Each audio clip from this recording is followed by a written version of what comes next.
This is Gareth Southgate, and this is the Three Lions podcast.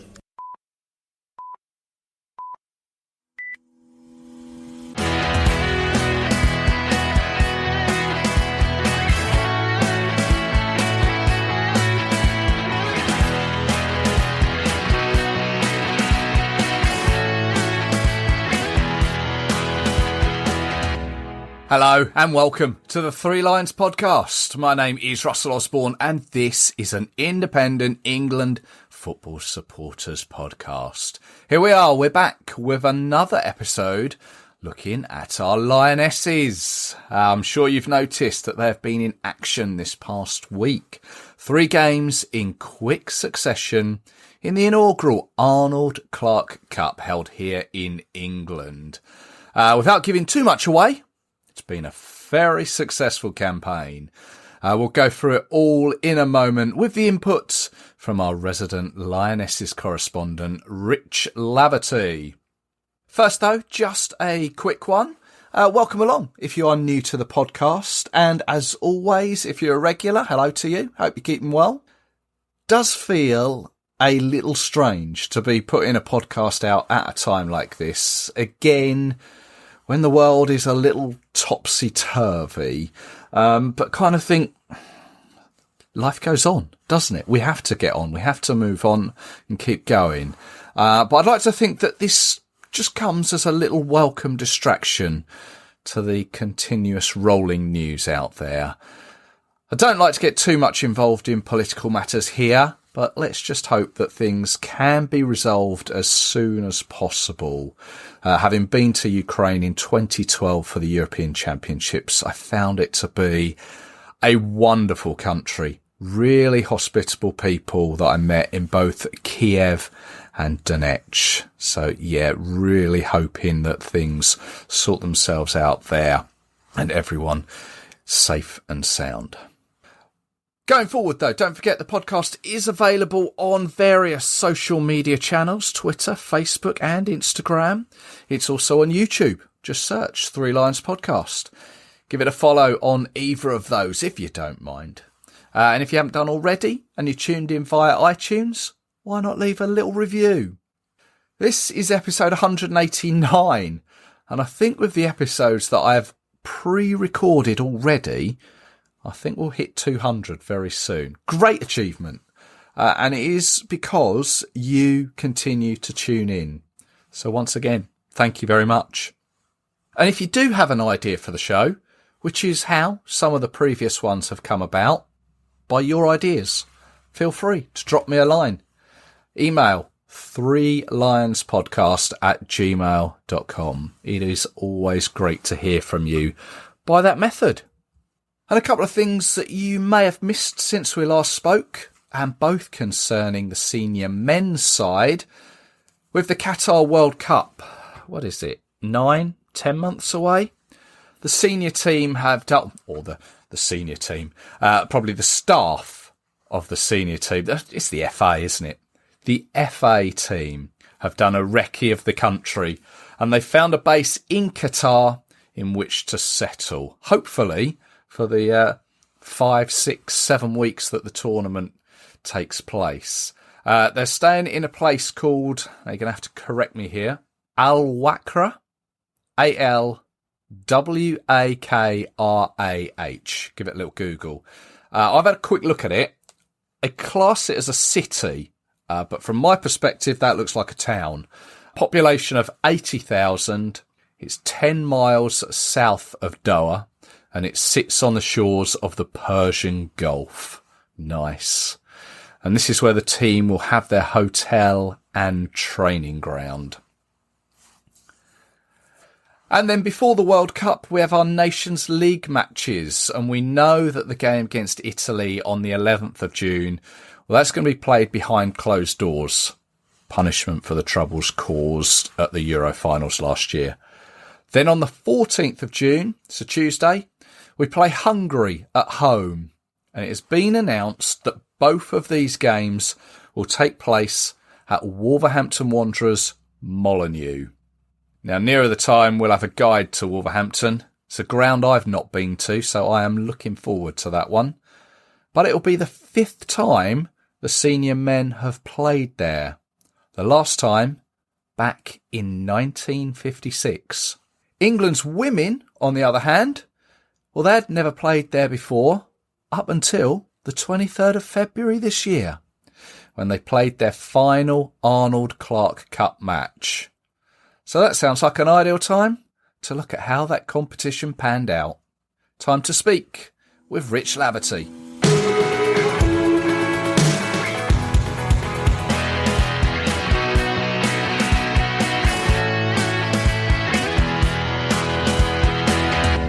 Welcome back to Rich Laverty. Hello, Rich. Hi, mate. You okay? Very well, thank you. Busy few days for you. Yeah, it flew by, actually, the last week or so. 3 games, 3 storms, caught up in a couple of them. So, yeah, it actually sort of came and went, that tournament, very, very quickly. Yes, well, yeah, one of those storms I was caught up in as well. I'm sure we'll come to that. But let's go from game by game. First of all, we were up at Middlesbrough for England against Canada. But before that, there was Spain against Germany, which ended 1 apiece. And as with a lot of these games, bar the last one, it was they're all very, very close score lines. But you saw both of them. What did we make of it up at Middlesbrough?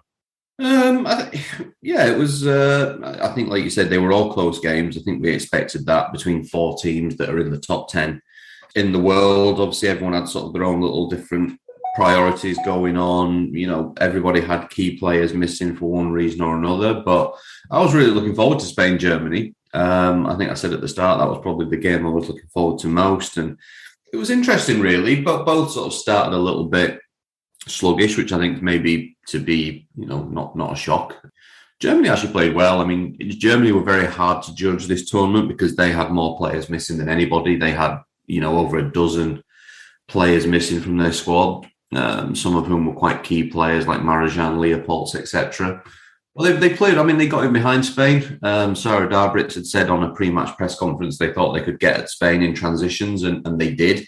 They were just very wasteful when it came to chances, and then Spain grew into it a little bit, took the lead, and then obviously Germany equalised later on. I probably thought a point was fair, to be honest, in that game, but it was enjoyable. Like it was end to end. Both teams were having good chances, and then as what pretty much happened in every game, all 6 games, was obviously second half, tons of substitutions. It all gets a little bit disjointed, but obviously that's part of what the tournament was about, for every player to get a chance. And I think that was sort of a theme throughout the tournament, that, the second halves, it all became a little bit more, not chaotic, but a bit more transitional, a bit more open, as there was so many changes from both teams. So, yeah, I think probably a point was just about fair in that one. Yeah. And then England against Canada was later on that evening. Initially, I read a few comments online, and you never really know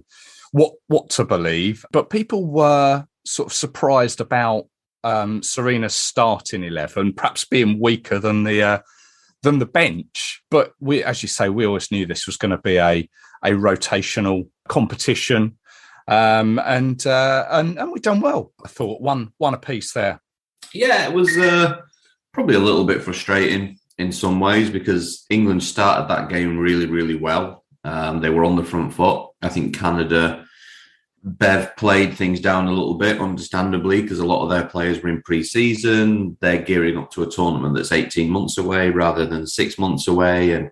But they're always tough to beat, Canada. That's what has won them an Olympic gold medal. They're always very, very difficult to break down. And, England didn't have tons of chances, but they got into a lot of good positions. And for the first 45 minutes, really, for me, controlled the game and probably played as well.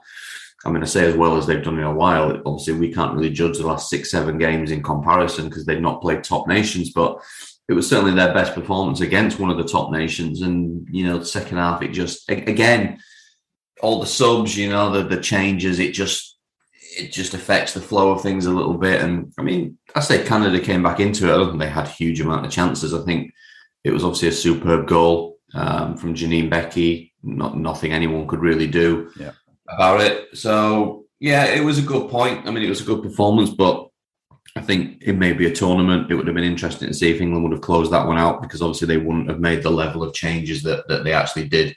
Yeah, Mary Earps, as you say, England had a great first half to the point that she wasn't really tested. Millie Bright got the goal, fabulous volley. What was she? Just wasn't on the edge of the box, but almost to one side of the penalty spot, I think. Lauren Hemp sort of started as she meant to go on in this competition with those real positive runs. And there was a bit on the telly. Emma Hayes on co-commentary was saying this is exactly what the game needed. There was the Canada goal to see how England would react. Potentially, yeah. I mean, I don't know. Maybe it's me reading too much into things. I think you probably react differently in the heat of a major tournament when you know that it's you've got to go and win the game. Obviously, in a friendly tournament, it's not quite that same pressure to go and find the winner. But I think, Millie Bright was very good throughout the tournament. Obviously, like, her goals sort of got the headlines, but she was very good defensively as well. Lauren Hemp was, a constant threat throughout. And I think there was, I'm sure we'll come on to it the other games as well, but I think throughout the matches, there was really a lot for Sarina Wiegman to be pleased about. And, she said at the start of the tournament, she wanted information on players, information on how players played together. And I think she put some of them in certain situations to see how they'd react. And I think she will have taken a lot out of it, to be honest. Yeah. The next game was at Norwich. It was the game that I went to. Wet and Wild was pretty much what I came away with that one. But it was a debut for Hannah Hampton in goal. Lauren Hemp hit the post after coming on at half time. I mean, obviously playing against Spain, we know what Spain's capabilities are and how good they are. But to hold them there, I thought was a good performance. Yeah, ironically, that's the one I didn't go to because the 8-hour round trip didn't appeal to me, funnily enough, with the weather forecast. So we decided, a few of our colleagues had severe issues getting back from Middlesbrough on the Friday when the first storm hit. So we were like, we're not doing this. So I was an armchair reporter on Sunday. Yeah, I mean, that was always going to be for me the toughest test. I think in terms of obviously Spain's strength, the fact they didn't actually really rotate that much through the tournament. They went quite full strength as they could in every game, with a few, mainly in defence, a few changes here or there. The midfield three, I think, started together every game. England played well. I mean, Spain had a lot of possession, but you'd obviously expect that. When Athenia came on at the second half, they were a lot more threatening. She had an excellent game. But England did well, considering the changes they made, I was a little bit worried, I'm not going to lie, before the game when I saw the midfield of Scott, Nobbs and Stanway, playing against Bonmati, Guiaro and Alexia. But they did well. Jordan Nobbs had some nice moments. I thought Jill Scott was excellent against Alexia. Like you say, England did have chances, particularly in the second half when Lauren Hemp came on, and it would have been nice for her to score at Norwich, where she grew up. But I think the pleasing thing was probably the clean sheet, because defending was not England's forte, let's say. When Phil Neville was in charge, particularly towards the end, they were struggling a little bit to keep clean sheets, but they kept Spain out. So I think overall that was quite a positive point. Yeah, the follow-up game was Canada against Germany, which Canada won by 1-0. Yeah, again, Germany sort of were the ones that struggled to break that Canadian wall down. I mean, they had a lot of pressure, a lot of chances. Maybe if they'd had some of their more experienced players, their sort of starting 11 players, they would have done. But, Canada, again, they did what Canada do. They kept the team out. They were solid throughout the tournament, like you'd expect with Giles, with Buchanan, with Lawrence. I mean, Buchanan was unbelievable through the tournament. She was fantastic against England in particular in the first game. And, they took their chance, when it came. And, at that point, we were all sort of talking about how Canada were going to rock up, and win this European tournament, despite the fact they were out of the season. And, obviously they played that down. But I think here in Europe, we we knew Canada would be a threat because they have that way of playing. They are so difficult to break down, and obviously England did, and Spain did in the end, and Germany were the ones that didn't. But Germany just looked a little bit disjointed. I saw a few fans, weren't very happy, but I think you have to take the caveat that they did have so many players missing, and I mean they've got so many exciting young players, and they got a great opportunity this tournament. And I think I wrote about it before the tournament, and I've written about it since, that maybe this tournament might be a little bit too, in terms of the Euros, might be one too early for Germany. But I think, I saw plenty in their young players that I think they're going to be a big threat moving forward into future tournaments. I think we said on the last episode that you can never write the Germans off, regardless of where they are in their situation. And we moved on to the last game. I think by then Germany were out of contention. The last game at Molineux in Wolverhampton started with Spain against Canada, of which Spain won by a 1-0. Yeah, and that was probably Spain's best performance. Canada started that game quite well, actually. They had a few chances, and then Spain really grew into it. They were a massive threat. They were playing the ball around, little triangles, and really giving Canada problems. Obviously, Alexia scored, and to be honest, I think I said at the time, Canada were probably happy to be in 1-0 at the break, because Spain were really starting to control it. Canada came back into it second half naturally. Obviously, they were pushing to try and get the equaliser. Spain were trying to just see it out, because Spain obviously knew, that they had a chance of winning the tournament if they won that game. So, but no, that was probably, given the opposition and given how tough Canada are to break down, that was probably the biggest statement Spain made in that tournament, because they weren't creating like tons of clear chances, but they were getting through them, getting around them sort of as easily as I think I've probably seen anyone do that against Canada, certainly since Bev's been in charge. So, yeah, I think, Spain, there's things to work on with Spain. Like, a lot of people have obviously bigged them up as the red hot favourites because of the amount of Barcelona players. But, it is a slightly different team, different manager, different way of playing. But I think if they play in the Euros like they did that sort of first hour against Canada, then, there's every chance that I think they'll be right there at the end of the tournament. Right. And then we went into the last game, where it was in a little strange situation that people were talking about. If the results went a particular way, the trophy may be given out on the basis of yellow cards earned.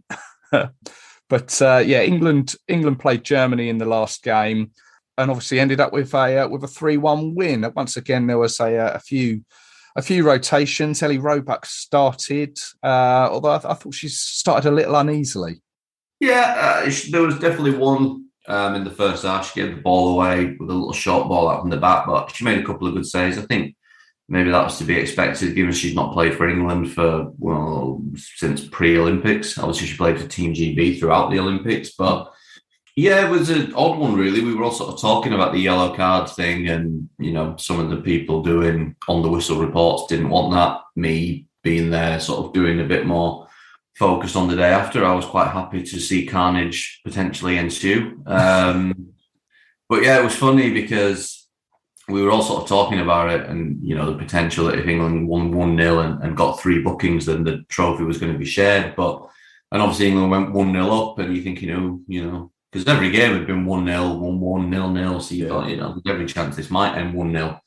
And then they got a booking. I think it was Alex Greenwood got booked, and you're thinking, oh, here we go, 2 to go. And then literally about 10 seconds later, from the yellow card, the Germans bent the free kick in the top corner. So as soon as we sort of started to think, oh my God, this ridiculous notion of the teams lifting the trophy together, it was done and dusted, because once Germany scored, that equation went out of the window. So, it's ironic, really, because, it was a nice moment, obviously, seeing England win and seeing them, celebrate with the fans. We've had so many games behind closed doors where fans have not been able to get close to the players. So for them to see that and witness that was a nice moment. But if I'm being honest, probably second half, it was I think, as disjointed as England looked in the tournament. And I think Serena sort of alluded to that after. I thought first half, again, a little bit like Canada, they were very, very good. I thought England started really well. I thought they deserved the opener. It was a really nice goal in terms of both the build-up and the finish. And again, I wrote this morning in my summary, probably just looking at a little bit more of a killer instinct, when you go 1-0 up to then, and it's not easy, of course. You're playing Germany, you're playing Spain, you're playing Canada. You're not going to go and win 3-4-0, but, just to maybe have that bit more ruthlessness. And then again, the subs and everything like that, it just became a bit scrappy, again, a bit transitional. Second half, England struggled to really create. And then obviously Millie Bright, the centre forward, popped up and that was that. She was offside by, I don't know, an inch or so. But do we know why there wasn't VAR in the competition? We don't. I don't know, to be honest. I think maybe they just thought it's a friendly tournament. Obviously, they could have used it. I think all three grounds obviously have it in operation as Premier League grounds. I'm delighted they didn't. But yeah, it was. I didn't actually know Millie Bright was offside at the time. Sort of, we were all caught up in the carnage a little bit because we'd spent the previous 5 minutes going, "What on earth's going on?" At the sight of Millie Bright suddenly being the lone centre forward and Lauren Hemp sort of going in at left back. And before we'd kind of had time to really realise what was going on, Millie Bright had stuck it in the back of the net again. Yeah, nice finish. Yeah, and then Fran Kirby with a great injury time goal, a little run from inside her own half to finish it off. Yeah, and then Fran had sort of a quietish tournament, really, and I think Serena was kind of experimenting, like a few managers have now with Fran, in terms of where's best for her with England. She played out on the right in the 2 games she started. For me, it didn't really work. It's a difficult one with Fran because Fran's sort of one of those players you just want to give a free role to, and she kind of has that with Chelsea, around Sam Kerr and Pernille Harder. She can kind of roam, do what she wants, drift around, and she kind of ghosts into spaces, whereas I think international football, it's kind of a lot more structured in terms of tactics, in terms of approach, because quite a lot of it is aimed towards defence. Defences win tournaments, and if you're solid, you're going to have a chance of winning a tournament. So, England kind of played 4-2-3-1 throughout, quite rigid, and you don't always get the best out of a player like Fran Kirby in that way. But I think as a number 10 is probably where we'll see her. I think it was a worthwhile experiment. That's what these tournaments are for at the end of the day. And that right wing role is probably one that's open at the minute. You've got Beth Mead, you've got Nikita Parrish, you've got Alessia Russo. Whether Chloe Kelly gets back from injury, who knows? But you look at the left and you go, if Lauren Hemp's fit, Lauren Hemp's playing on the left wing. So she probably tried that out. Thought, can I get Kirby out there and someone else at the 10? She tried Stanway there. But yeah, it didn't really work. And then we saw, like you said, it was obviously very stretched. Germany were going for the equaliser, but, she ran straight through the middle, went past a player like she wasn't there and scored the goal. And that's what Fran Kirby does best. So I think in the Euros, if Fran Kirby's in the team, I think it's more likely going to be probably as the number 10. Right. So there we go. England came out winning the cup on goal difference. It's a great achievement, but I don't really want to get too carried away because as I say, it's just a friendly tournament and we only drew 2 and won 1 game. But there are still a lot of positives, which is what it's all about. We've beaten Germany for the first time on home soil. We're still unbeaten under Serena Weigmann. There was not the emergence of, but Lauren Hemp really showing us what she can do. And there was Kira Walsh and Leah Williamson playing well together. What else can we look at? It's coming on, isn't it? Yeah. Well, Arnold Clark literally is coming on because it is our tournament. So, but no, you're right. Obviously, it's, it doesn't guarantee anything of the European Championships.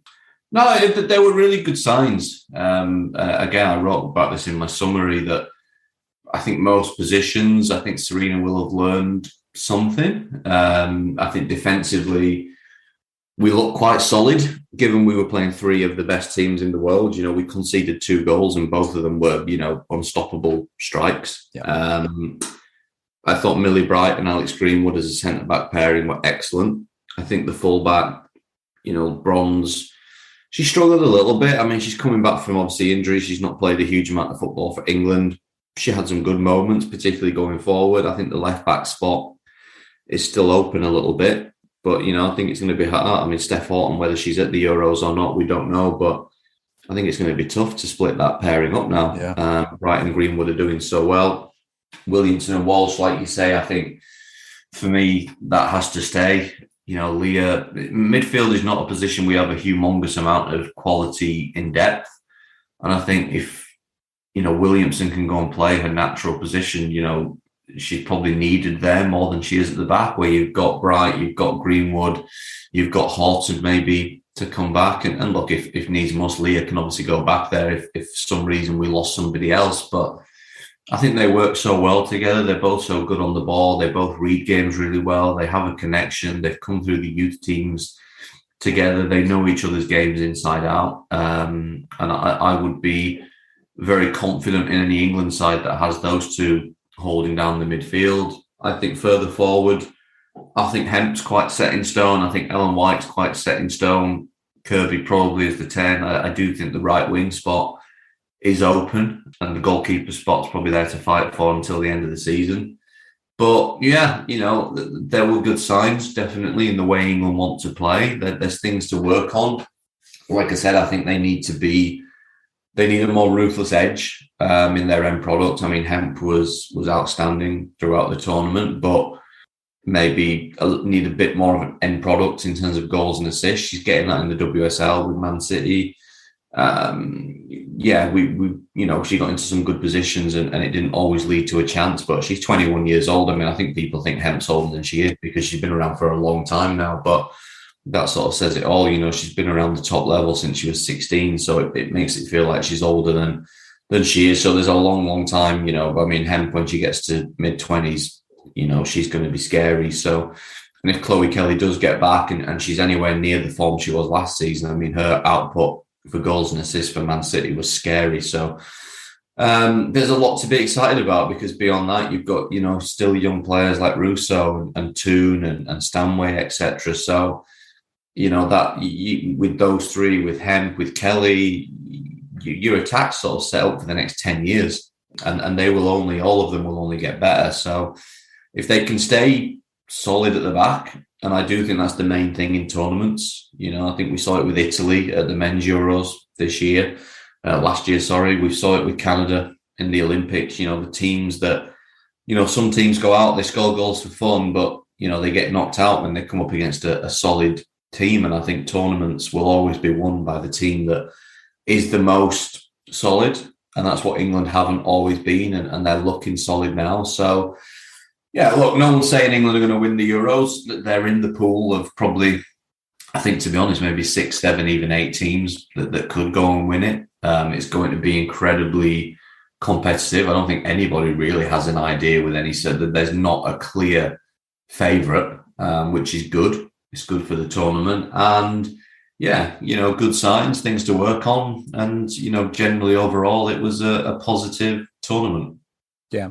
Just touching on the Euros coming up in, 5 months' time, and the attendances, which I know has been spoken about a little bit of this cup. Obviously, England had some decent attendances. It was 8,000 at Middlesbrough, 14 at Norwich, 13 at Wolves, but it was more the attendances of the other games that didn't involve England.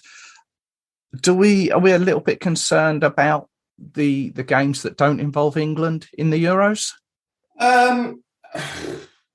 I'm not personally, because I think there's caveats obviously to what happened in the last week with, the weird phenomenon that we had 3 storms in 7 days across the tournament, which obviously affects people wanting to go out, to the extent that even I didn't bother going to the second round of games. They weren't the greatest kickoff times in the world. There was quite a big gap between the 2 matches. We were told that was obviously through still COVID protocols and having to get everything cleaned, all the changing rooms and everything between. I mean, there always has to be a gap in double headers anyway, but you can't just have one set of players walk off the pitch and the next set of players walk on. There's always going to be a couple of hours, but hopefully next year it can be a bit more condensed. I did think it was an error not to sell tickets, for both in terms of you could buy tickets for both games rather than separate. But I mean, a major tournament's a major tournament. It's a different phenomenon. People will turn out, but there will be some stadiums that look empty, but that's the same with any tournament I've been to. When I went to the Netherlands in 2017, I remember going to Scotland v Spain, and it was half empty. I remember going to Sweden v Thailand in Nice. And Nice was must have been 50, 60,000 stadium. There was probably not even 10,000 there. And that's just a reality. You're not going to have thousands and thousands and thousands of fans travel from all around Europe to come to England. Some people it's not logistically possible. Some people it's not financially possible. I think the England games will be absolutely full.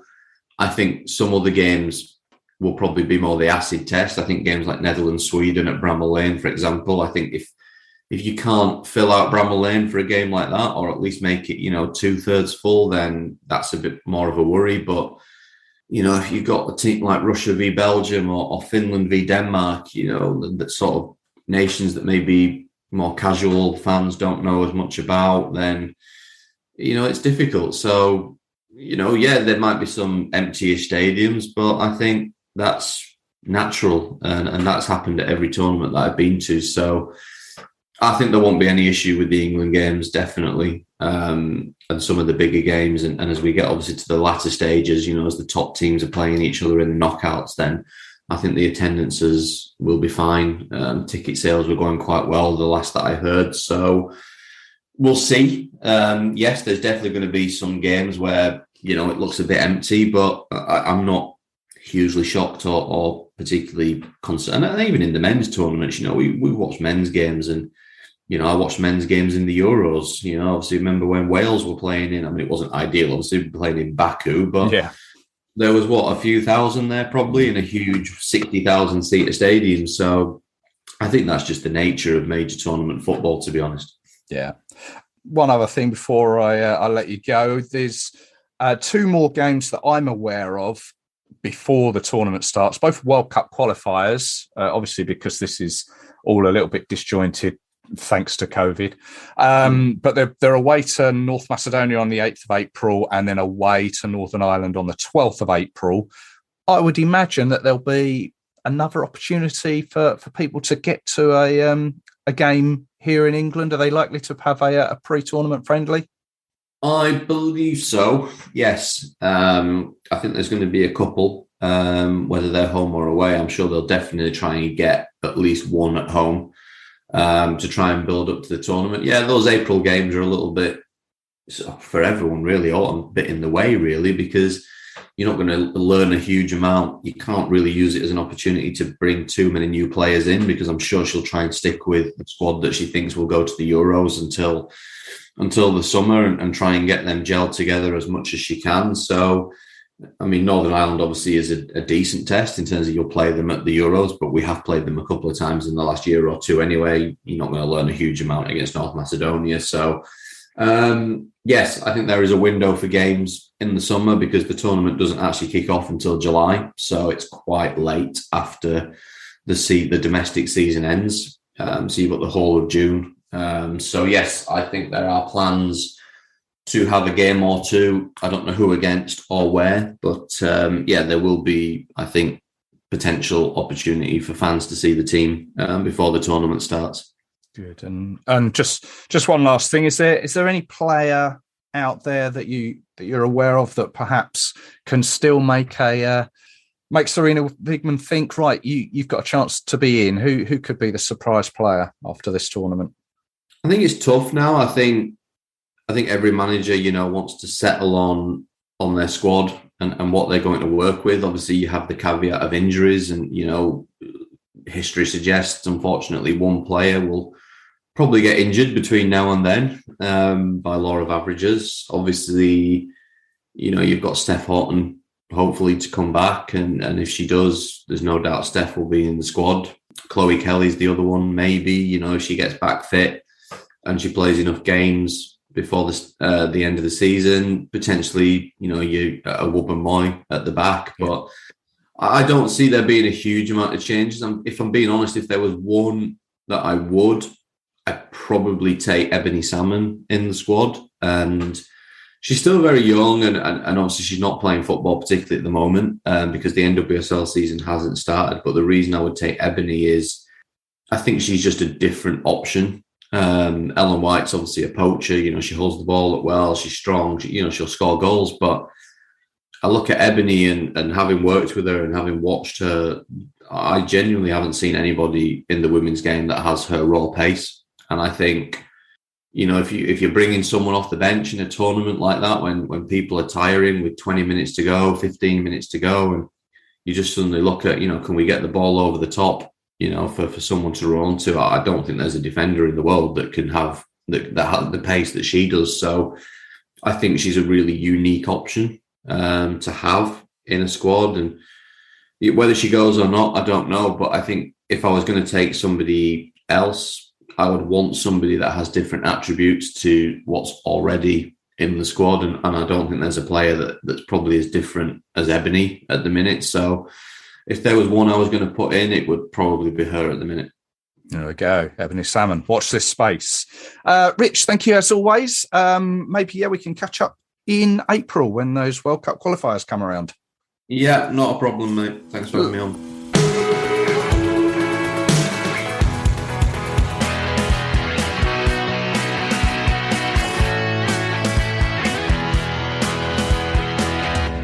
Thank you to Rich for his time there. As always, you can find him on Twitter at Rich J Laverty.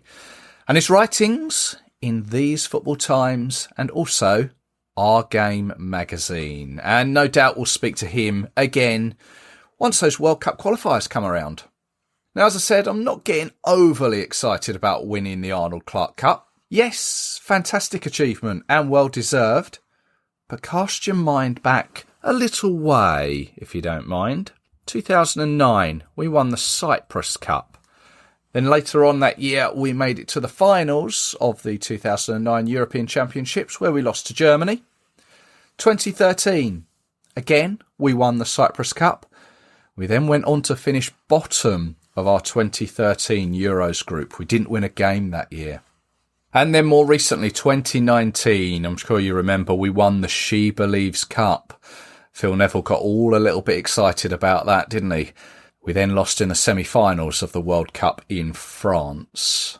I'm not saying history's going to repeat itself, but I think it's important to keep our feet on the ground. Just for the time being, there is still a long way to go. And there have been some other tournaments taking place whilst the women have been playing their games. Just to quickly cover those. There was the She Believes Cup, which was won by America. Iceland came second, the Czech Republic third, and New Zealand bottom. You may have read about this one. There was a particular game in which New Zealand lost 5-0 to the United States. An unfortunate incident happened there, and I guess could happen to anyone.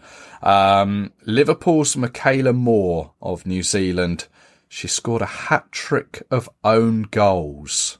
It was, in fact, a perfect hat-trick, left, right and with the head, but terribly unfortunate.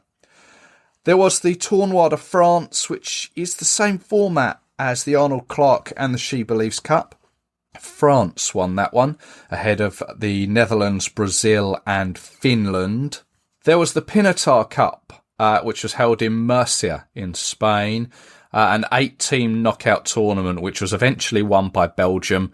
They beat Russia on penalties. Wales, they lost their third-place match to the Republic of Ireland, and Scotland, they finished 5th. And the Algarve Cup, I think I actually mentioned this in the previous preview episode. I didn't think this was taking place this year. I was wrong. 5 teams took part in the Algarve Cup this year. Sweden, they won on goal difference ahead of Italy. Portugal, Norway and Denmark also took part in that one.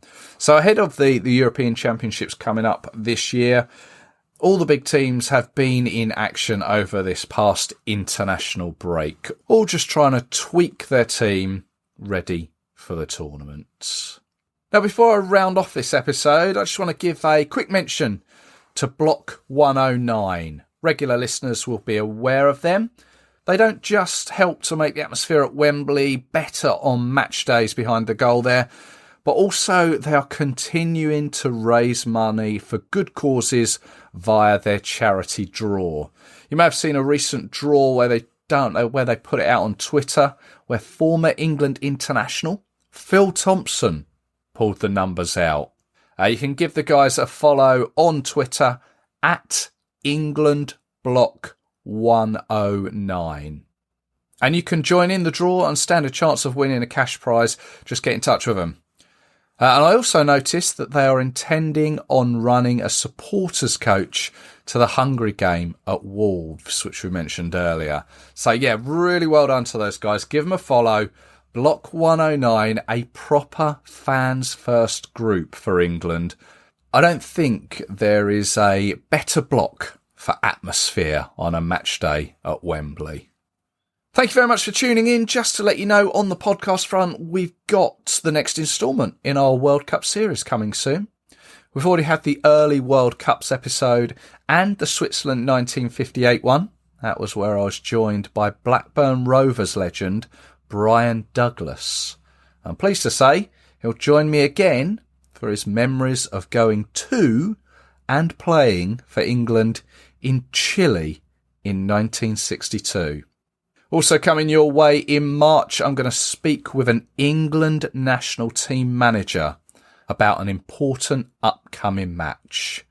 And then, of course, we'll have the preview for the friendlies against Switzerland and the Ivory Coast. All very exciting.